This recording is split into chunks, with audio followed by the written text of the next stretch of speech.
well, what does all this mean for portfolios? What I'd like to sort of quickly go over is what are the prospects for financial markets when confidence in quantitative easing and central bankers is lost? Because my belief is that it's only a question of time before that does happen, when confidence is going to be lost. So where are the landmines and where are the opportunities when the financial markets normalize of their own accord? So the first thing is that I believe central bankers are being quite to appear safer than it really is. Central bankers have suppressed volatility, therefore expect enormous volatility. Making positive returns will be actually about minimizing credit risk and investing in sound business models and sound balance sheets. And the last one, which is that asset classes will behave idiosyncratically and not as they've done historically since post-World War II. What sort of thing saying, well, high risk, equities is high risk, but there's high return, bonds is lower risk, and there's slightly lower return, and then obviously cash is even lower risk, and there's even lower return. And this is what people in the financial industry term the security market line. And I think a lot of investors default action is when they are confused about the equity market or fearful about the equity market or confused about the debt market or whatever the case may be, their default action is to put it in a savings deposit, in a savings deposit.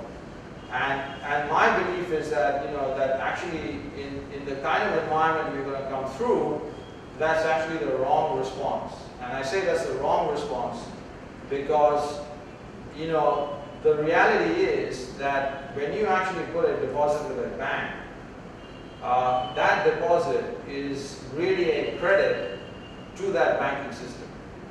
And that particular bank, or to the bank or the banking system, that particular bank in turn has actually lent money. More importantly, it has only kept a certain fraction of that, of that money with the government, with the Reserve Bank as a required reserve or whatever it is. And in turn, obviously, the government has, in turn, the Reserve Bank, has bonds, government bonds on its balance sheet. But that's a fraction of what is actually really being put there. And as we'll show you, the health of a lot of the banks are actually highly questionable. Now, just to give you an example, if you were in Greece, for example, the Greek banks just shut down, and they didn't allow you to withdraw more than 150 euros per day.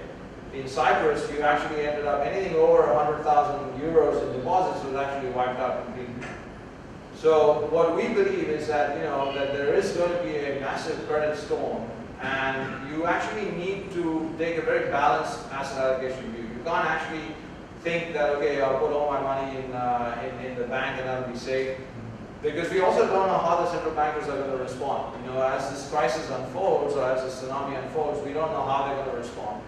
What is actually, what has been interesting in my journey as an investor, and again, as I said, as Michelle pointed out, that until 2011, I actually was just managing my own family's money. And what has been interesting in my journey is that whereas I saw most of these things happening well before time, what I didn't see happening, quite to that extent was, the amount of crazy things the central bankers will do. So, if 3% interest rates was too low, 1% was too low, 0 was not low enough, and then negative is not low enough, and now I don't know again whether you're following it, but they're thinking of actually banning any dollar denominations greater than 100 billion. I mean, thinking in the sense that these are trial balloons in the media. So that the way to know that what the central bankers are thinking is to sort of see all these trial balloons being floated in the media. So the Europeans are already talking about banning 100 euro notes.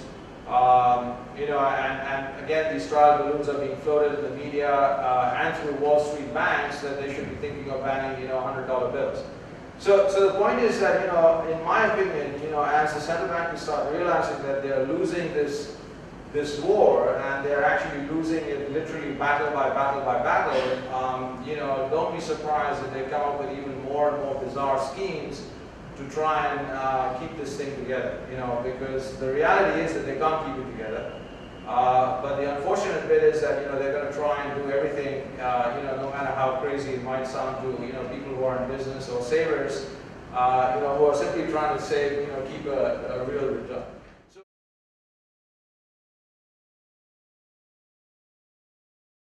So my belief is that you actually need to be broadly diversified. You need to be balanced. And the most important message really we have is that you should be at the highest quality end of each of these asset classes. So no matter what happens, what kind of storm happens, how the central bankers react, by remaining at the highest quality end of each of those asset classes, we believe that you can actually not just ride out the storm, but thrive in that storm. And so, as far as cash is concerned, we think the highest quality cash asset is gold. And the reason it is gold is because gold is like the only monetary asset that is actually no one's liability. So, it's been the monetary asset of involuntary exchange for more than 3,000 years. And when a producer extracts gold, he actually spends certain resources to extract that gold. And so there is actually no liability. When you think of the money you have in the bank, it's actually the bank's liability. As an asset, the bank has government bonds, but the government bonds is the government's liability. So every single part, every single financial asset in the whole chain is some entity's liability. But gold is the only monetary asset that really is no one's liability. And then bonds, you should actually buy bonds of net creditors, either sovereigns or corporates. Unfortunately, in India, net cash corporates don't issue debt. But I think the closest thing of that is what we call what we feel are PSU bonds of entities that actually provide a real service or a real product. So, for example, you've got railways. I think 20-25 million people must be moving on the railways every day. It's absolutely a critical service that has to be provided. Power Grid, again, is a similar entity. They provide 96% of the transmission of power in India. It's an absolute critical service. So we believe that if you restrict your debt portfolio to those kind of securities, again, we think you will ride out any sort of environment. And then finally on equity, we think high quality equity. So when we say high quality, we mean really sound business models and sound balance sheets. And then finally, I know that people in India, especially Pune, I think, love real estate. So in real estate, we think the most important thing is location, location, location. Again, I can't stress that enough. You really don't want to be caught out in very peripheral locations in the kind of storm that we see happen. And again, if there's one message that I really have for investors, is that you need to be diversified across all asset classes, and you need to be at the highest quality end of each of that asset class to ensure that the portfolio actually preserves capital, certainly on a relative basis. I just want to now touch on India because obviously, the global picture is gloomy, the global picture is bleak, but the interesting thing is that, I started saying, this presentation was first made in April 2014 before a conference of a whole bunch of asset managers and providers to funds and fund administrators. And I've not actually changed much of it other than, in fact, on the global side, I've become even bleaker, but what has changed is, interestingly, the Indian picture, and so I'm actually a lot more optimistic about India, and my message in India, which has actually just been formulated recently, is that, don't let the gloomy global picture prevent you from investing in India. And here's the thing in India. So the current account deficit has gone from -5% to a balance. The CPI inflation has fallen from double digits to around 6%. I personally think it's going to go even lower. Government deficit and subsidies for consumption has fallen. And I think as opposed to macroeconomic management in the rest of the world, which has been truly abysmal, the government and the Reserve Bank in India have actually done an outstanding job in terms of macroeconomic management. So they've cut consumption subsidies and made commitments to invest in infrastructure.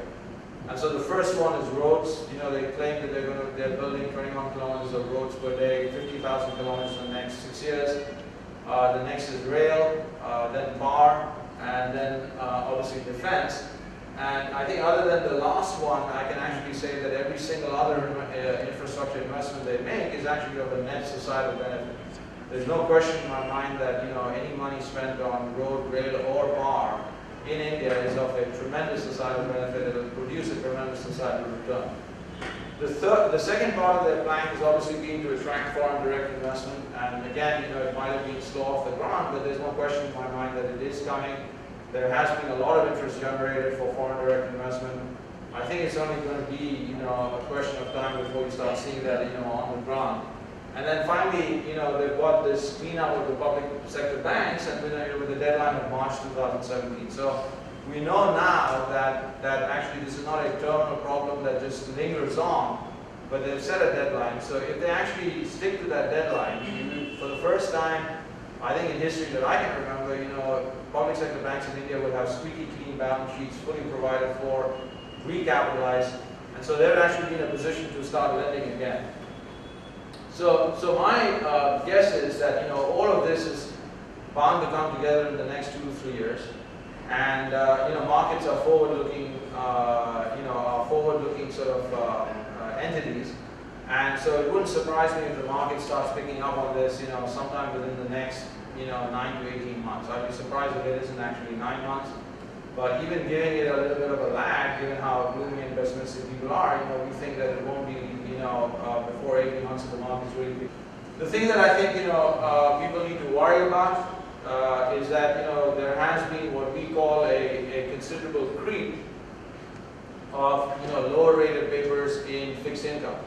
So it never ceases to amaze me how a lot of investors who are very, very, very wary of the equity markets, don't actually look at what's in their fixed income portfolios, And actually, we think a lot of danger is in their fixed income portfolios. And we've been seeing, for example, that there have been very well-known income funds or very well-known, short-term funds which have actually increased their single-A investments from something like under 2%.